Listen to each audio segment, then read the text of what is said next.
अभी आए हैं परबत्ता ब्लॉक में, वो जो हम लोग का मतदाता सघन अभियान जो हम लोग चला रहे हैं, इलेक्टोरल रोल का शुद्धिकरण का जो अभियान ईसीआई के डायरेक्शन पे चल रहा है, उसकी हम लोग समीक्षा करने आए थे। और यहाँ पे हम लोगों ने कुछ निर्देश दिया है, कुछ बीएलओ काम नहीं कर पा रहे हैं, तो उनको कैसे हम लोग काम कराने लायक बनाए, उनको कैसे और ट्रेनिंग देने की आवश्यकता है। और जहाँ जहाँ कोई समस्या या कोई भी तरह की बात आ रही थी, उसको हम लोगों ने क्लियर किया है।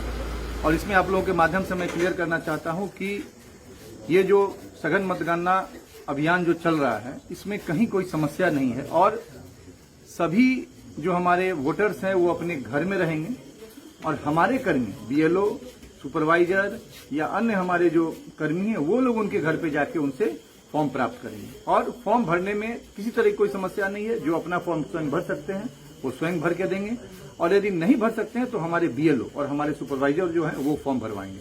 फॉर्म भरने का ये तरीका है कि उसमें ऑलरेडी जो क्यूआर कोड है उससे उनका ईपिक नंबर और सब बाकी चीजें 2025 की जो मतदाता सूची है उसके अनुसार उनको मिल जा रही है। माता पिता का नाम अगर वो खुद भर सकते हैं या नहीं भरने लायक है तो हमारे बीएलओ भर दे रहे हैं, उनको साइन करके या थंब इम्प्रेशन लगा के दे देना है। अब उसमें बहुत आसान तरीका ईसीआई ने निकाला है कि 2003 के मतदाता सूची में जिनका भी नाम है वहां से उनका मिलान हम लोग करना है। और मिलान में हम लोगों ने करा भी लिया है। जो 2003 में जिनके मतदाता सूची में नाम है और जिनका 2025 के मतदाता सूची में नाम है, उनका हम लोगों ने मिलान करा लिया है। उनका वहां पे क्रमांक नंबर, वहां पे बूथ नंबर पुराना 2003 वाला वो लिखना है, और उसकी स्कैन कॉपी हमारे बीएलओ लगा देते हैं और लगा के फॉर्म अपलोड कर देते हैं। उसमें किसी भी पब्लिक को कुछ करने की या कोई कागजात अलग से देने की आवश्यकता नहीं है। जिनका 2003 के मतदाता सूची में नाम नहीं है, उनके यदि माता पिता का नाम है तो उनका भी हम लोग माता पिता का जो है स्कैन कॉपी 2003 की जो प्रति है वो लगाकर हम लोग उसको अपलोड कर दे रहे हैं। तो इसमें किसी तरह की समस्या नहीं है। और आम पब्लिक को इस काम के लिए कहीं जाने की आवश्यकता नहीं है, किसी के पास जाने की आवश्यकता नहीं है। एक प्रति अगर उनको इनरोलमेंट फॉर्म, गणना फॉर्म यदि मिला है तो वो सफिशियंट है, वो प्रति वो दे दें।